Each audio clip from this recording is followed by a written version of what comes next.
TAEYANG and CL to headline 2023 Borneo Sonic Music Festival, while Sarawak's Minister of Tourism says the festival could potentially run annually. And in world affairs, Ecuadorian presidential candidate assassinated. These are the headlines for tonight. Good evening, you're now with me, Razi Ahmad, and this is TVS Nightline.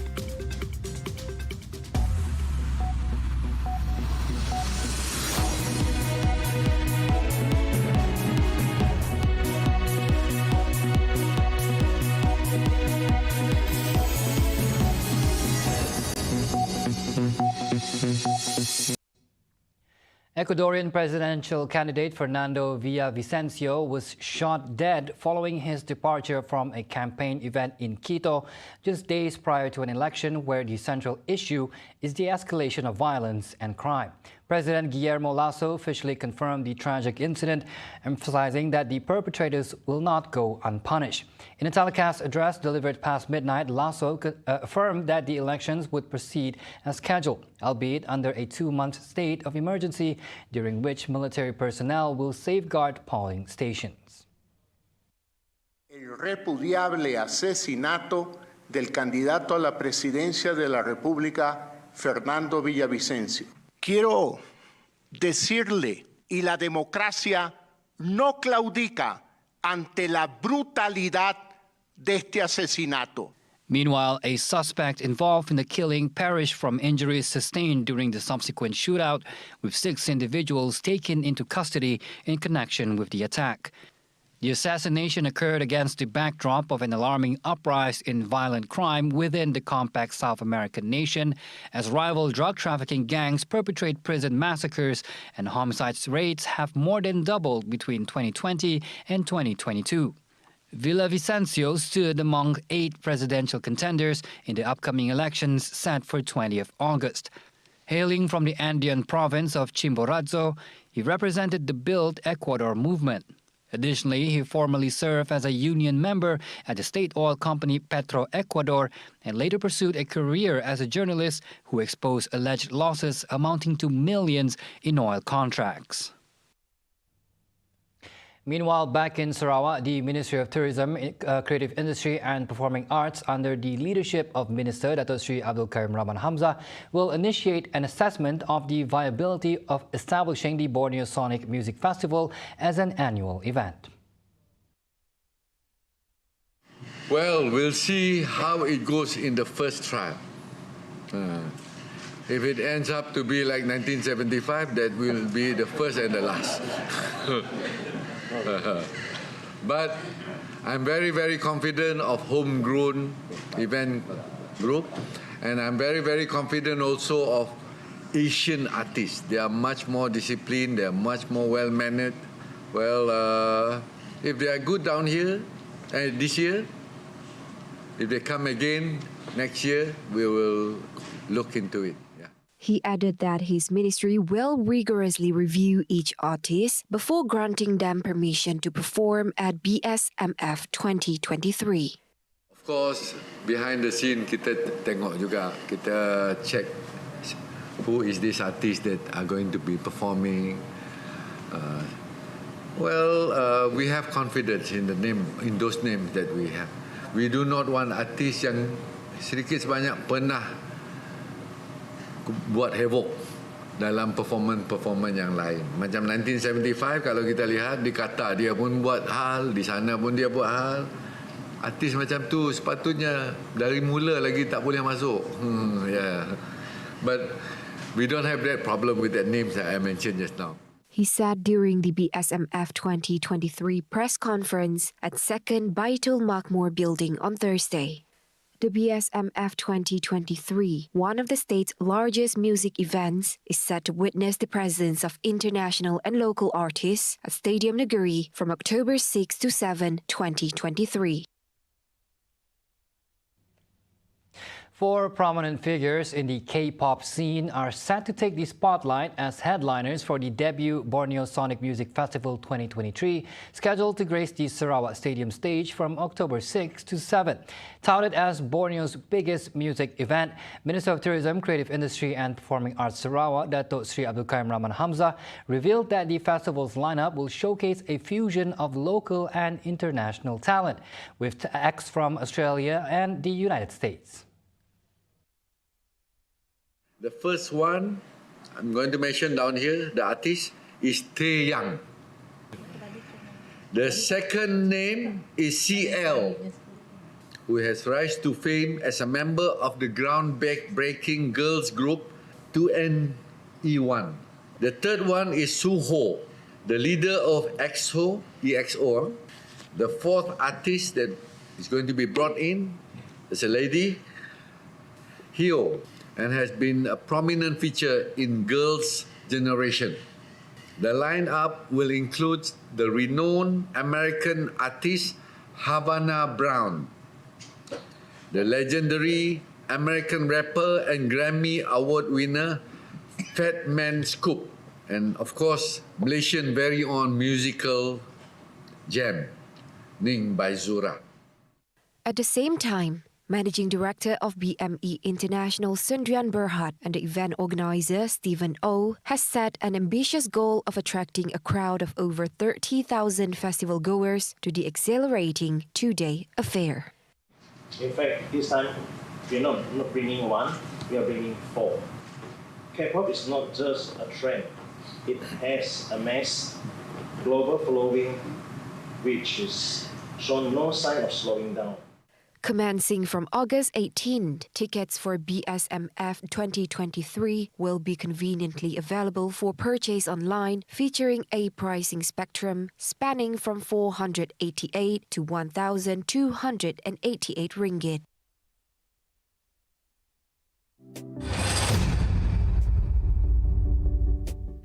Sarawak maintains its steadfast commitment to combating drug abuse by fostering partnerships with entities like the Malaysian Drug Prevention Association or Pemadam, the National Anti-Drug Agency and other enforcement agencies. Pemadam Chairman Dato' Sri Abdul Karim Rahman Hamzah emphasized the need for a comprehensive and inclusive strategy. This approach aims to cultivate a dynamic and livable community, fostering a secure and serene school environment. Karim said, through the close cooperation between involved agencies, Sarawak recorded the lowest drug abuse index among the states. I don't like to make comparison with the other state, but I'm very proud to say that when it comes to activity Pemadam, when it comes to budget untuk Pemadam, no other state in Malaysia can beat us on that. Whether it is budget, whether it is activities and program.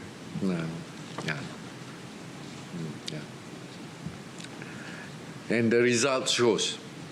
The result shows, and that is the reason why we have been able to maintain. Kita dapat mengekalkan indeks negeri ini, masalah dadah, belia-belia dan juga rakyatnya adalah di peringkat yang antara yang paling rendah.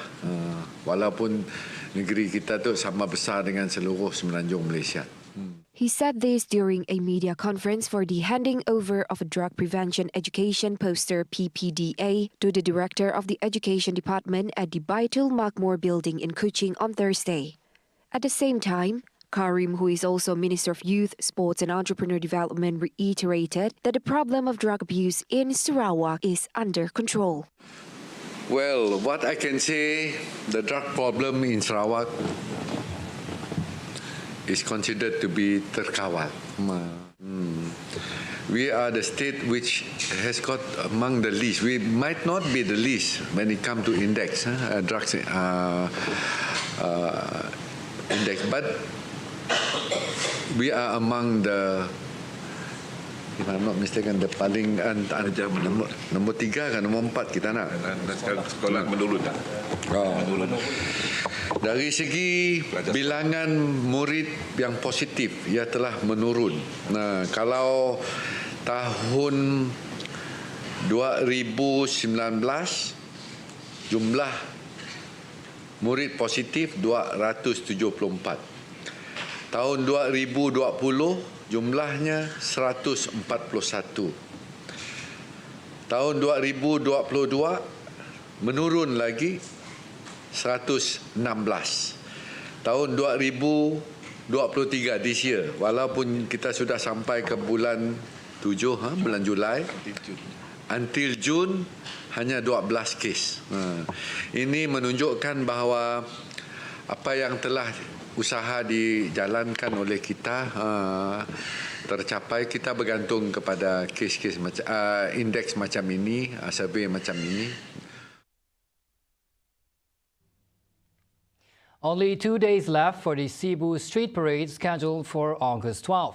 The event, under the theme Sarawak Maju Makmur, Progressive Prosperous Sarawak, will showcase 2,400 participants from 60 groups, representing diverse government bodies, educational institutions, schools, private organizations, ethnic communities, and non-governmental organizations.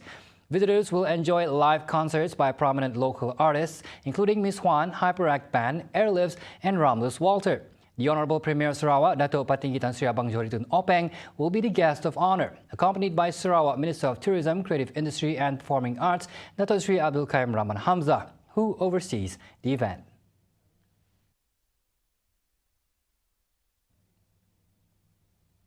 Now, the final street parade, held in conjunction with the 60th anniversary of Sarawak's independence, will culminate on the street of Miri on August 19th. Miri Mayor Adam Yee said the grand celebration will start from 6 p.m. till 10:30 p.m. from Miri Marina Bay Terminal right up to Jalan Bendahara. And this event will have two components. One is the street parade and the other one is the car floats. And the theme of the parade is to feature culture, futuristic, and also flora and fauna. The highlights of the Sarawak 60th anniversary celebration, Miri City Street Parade will bring the celebration of the 60th anniversary of Sarawak Merdeka in Malaysia in Miri City to its climax. It is anticipated that the highlights will attract an influx of visitors from both local and overseas to Miri City during this period. He said this at the Miri City Street Parade 2023 press conference held on Thursday. Among the highlights of the event include cultural performances, appearances by singers, the likes of TAEYANG Nurfaiza and Bob Yusof, symbolic closing of the 60th anniversary of Sarawak's independence, and a fireworks show. A total of 44 contingents will participate in the parade, including a contingent from the Philippines and 43 local contingents from various government and private agencies, as well as schools and Miri community associations. Several roads will be closed, such as Jalan Marina Utama and Jalan Marina 1 in both directions, and detours for Jalan Marina 3 and Jalan Marina 5. The Kembara Merdeka Jalur Gemilang 2023, organized by the Department of Information, aims to boost patriotism and unite the people in hoisting the Jalur Gemilang. Selangor Member of Parliament Edwin Banta noted the program's indirect impact on Sarawakians' awareness of the significance of independence. He believes this effort will strongly enhance patriotism and foster community harmony and well-being. Jadi, besarlah harapan kita dan saya mewakili kawasan Selangor Tatau ingin mengucapkan ribuan terima kasih kerana melibatkan daerah Tatau dan juga penglibatan pegawai daerah Tatau Tuan Jabang Juntan dan polis daerah Tatau Tuan James kerana telah bersama dengan memeriahkan aktiviti ini, dan begitu juga untuk melancarkan program yang bersejarah ini.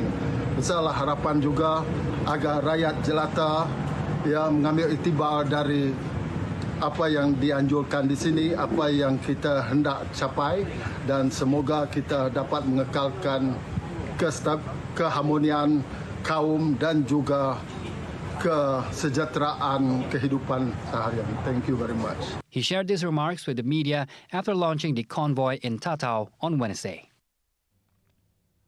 Coming up right after the break, Malaysia's unemployment rate down to 3.4%. And in world news, Typhoon Kanun hits Busan right here on TVS Nightline. Stay tuned.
Back on TVS Nightline, the world's largest oil and gas company, Saudi Aramco, has been asked to invest in Kemaman, Terengganu by Prime Minister Datuk Seri Anwar Ibrahim.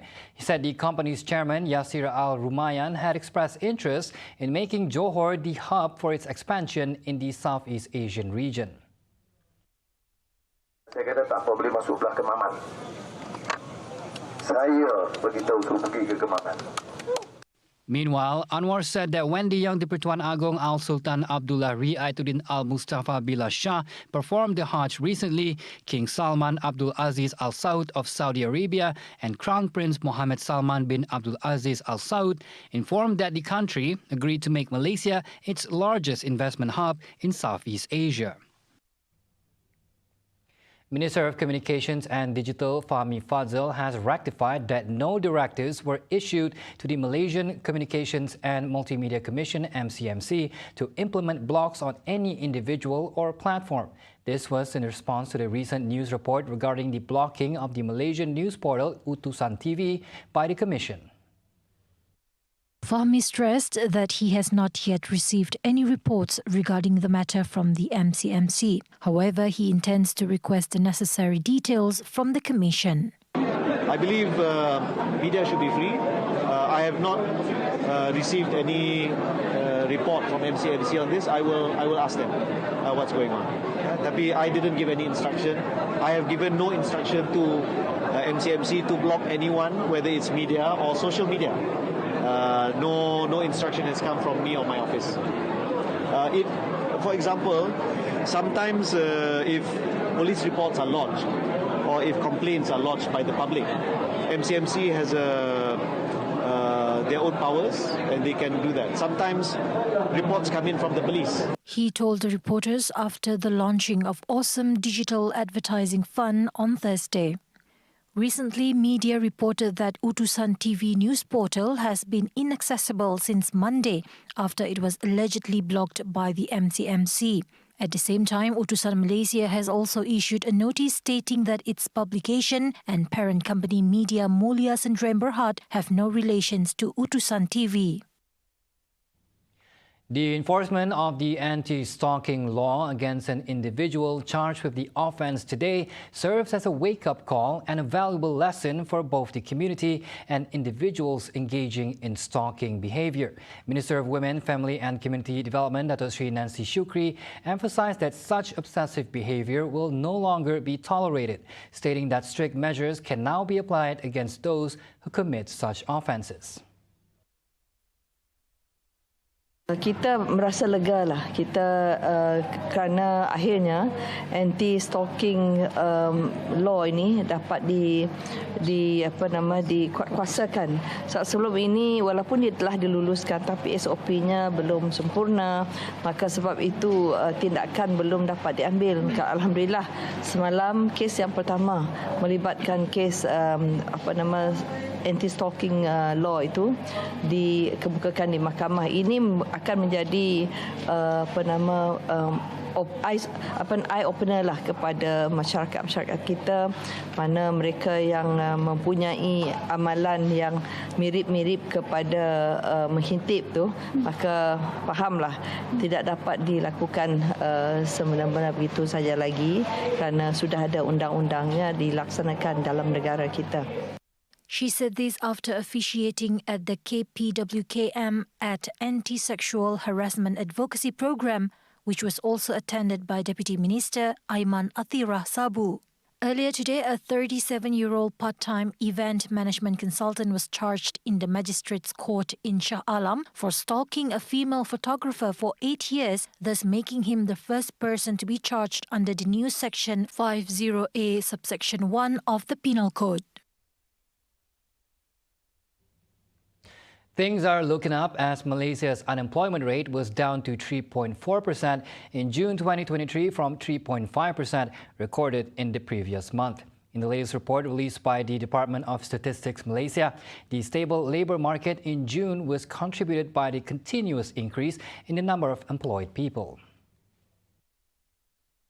Chief Statistician Dato' Sri Dr. Muhammad Uzair Mahidin said the number of unemployed persons reduced to 581,700 from 584,600 persons previously.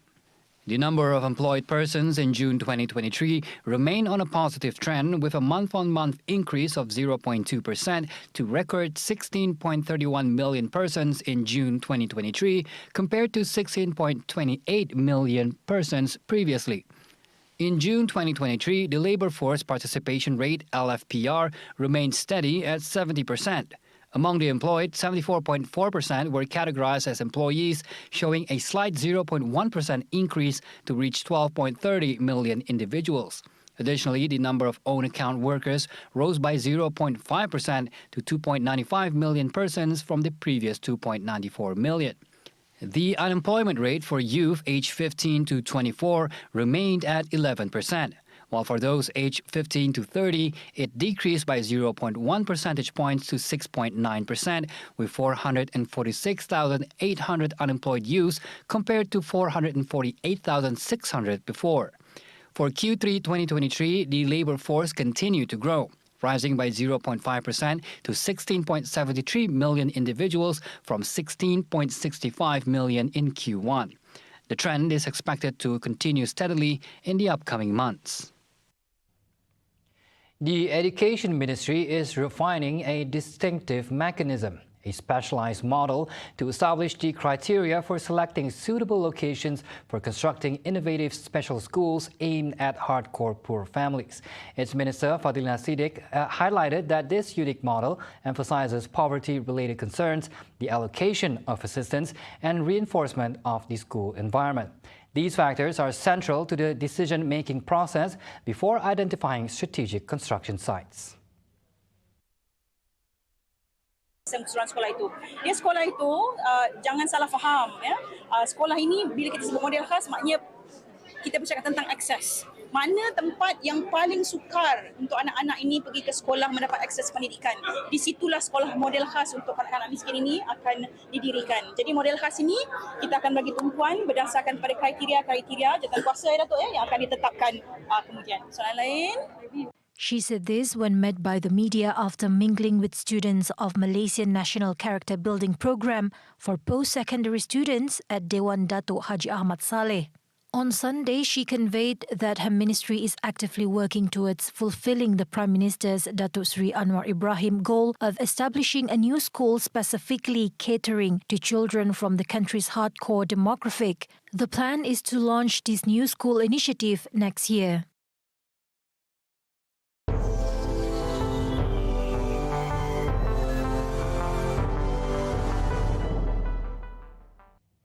Over in world news, heavy rains hit South Korea's port city of Busan as Typhoon Kanun made landfall on the southern coast of the country.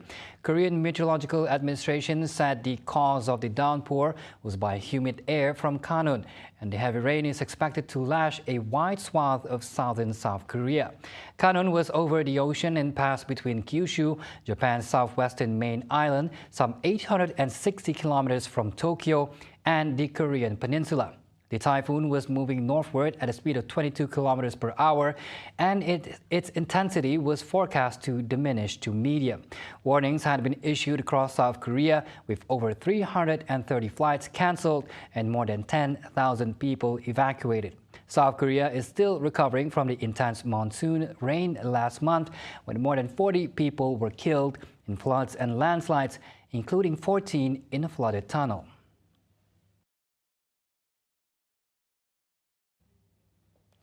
Poland is planning to move up to 10,000 additional troops to the border with Belarus amid a surge in the number of migrants and asylum seekers attempting to irregularly cross with the help of the Belarusian authorities. Defense Minister Mariusz Błaszczak said 4,000 will directly support the border guard and 6,000 will be in the reserve. Increasing the number of troops is due to growing tensions in the area. It was first caused by a wave of migrants trying to cross into Poland from Belarus. More recently, there was a spate of attacks with stones, bricks and other projectiles from the Belarusian side against Polish officers patrolling the area. Poland has also been concerned about the presence of the Russia-linked Wagner mercenaries in Belarus and a Polish airspace violation incident by Belarusian helicopters. There are also mounting fears that the Belarusian authorities could try to push migrants across the frontier once again in a repeat of the 2021 migration crisis that saw hundreds of people trying to force their way into Poland. The head of the border guard, Tomasz Praga, said earlier this week that 19,000 people have tried to cross the Polish-Belarusian border illegally this year, up from 16,000 last year. See the world closer with TVS as we bring you the latest news updates both locally and internationally. For more headlines anytime, anywhere, just head on to our official website at tvstv.my or follow us on our social media platforms. And that wraps it up for TVS Nightline. I'm Razi Ahmad. Good night and thank you for watching.